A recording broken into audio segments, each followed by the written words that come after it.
Even తల్లిదండ్రులు కూడా రాకూడదు, అత్త మామయ్య కూడా రాకూడదు. హలో, జాగ్రత్త గమనించండి.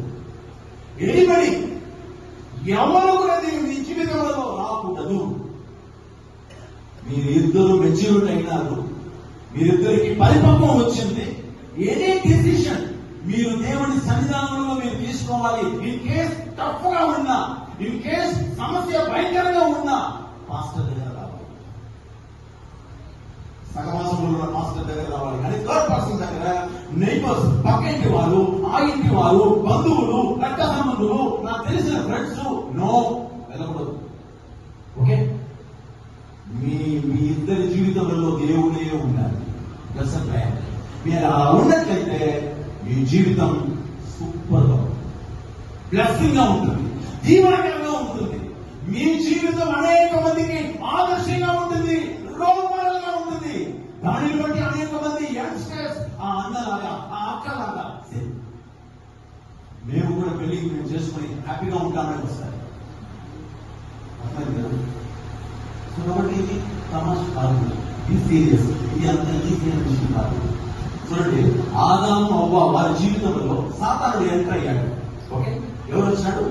దేవుడు ఉండాల్సిన స్థానంలో సాతాను ఎంటర్ అయ్యాడు. అపవాది వచ్చేసాడు. అపవాది ఎప్పుడైతే వచ్చారో వాళ్ళిద్దరూ పాపంలో పడ్డారు. కాబట్టి దైవ సంతానం రాలే, దుష్ట సంతానం స్టార్ట్ అయింది.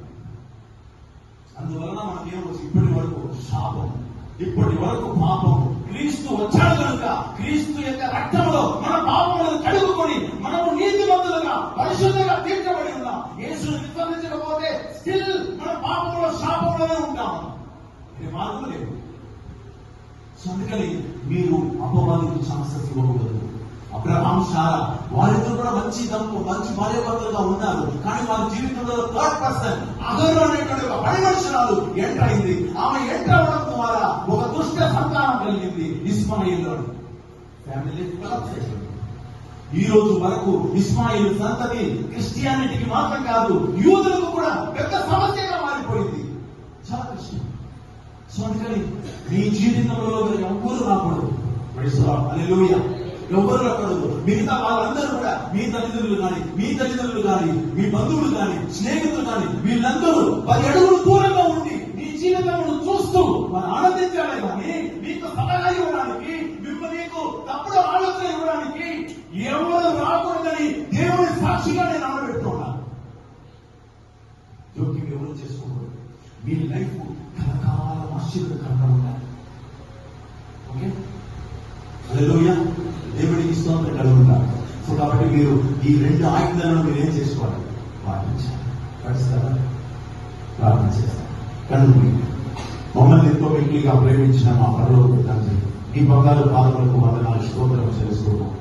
ఈ అపారమైన కృపను బట్టి బ్రహ్మ, ఈ యొక్క సాయంకాల సమయమున వీరిద్దరూ కూడా వివాహం అనే ఈ వ్యవస్థలో బ్రహ్మ, ఈ యొక్క బాధ్యతలో, రెస్పాన్సిబిలిటీలో వారు వచ్చి ఉన్నారు.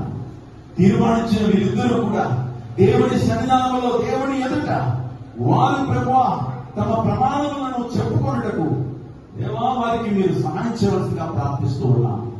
తదుపరి జరగబోయే పరిశుద్ధ వివాహ ఆరాధనను బట్టి స్తోత్రపడాయన. జరగబోయే ప్రతి కార్యములను మీరు దీవించండి.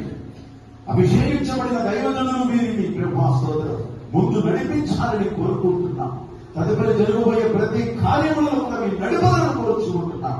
మీ యొక్క ఆశీర్వాదములు బ్రహ్మ ధారాళంగా మీరు బ్రహ్మ వీరికి దయచేసుకొని ప్రార్థిస్తున్నాం. వారు ఇద్దరూ కూడా బ్రహ్మ కలిసి మెలిసి జీవించటకును, దీవెనకరంగా ఉండటకును బ్రహ్మ మీరు ఆశీర్వదిస్తూ ఉన్నా, బ్లెస్ చేస్తున్నా. వీరి జీవితంలో వేరే ఎవరు రాకూడదైనా వీరి జీవితంలో బ్రహ్మ నువ్వు మాత్రమే రాజాది రాజుగా, దేవాది దేవుడుగా, యజమానుడుగా వీరి జీవితంలో మీరు ఉండి వీరిని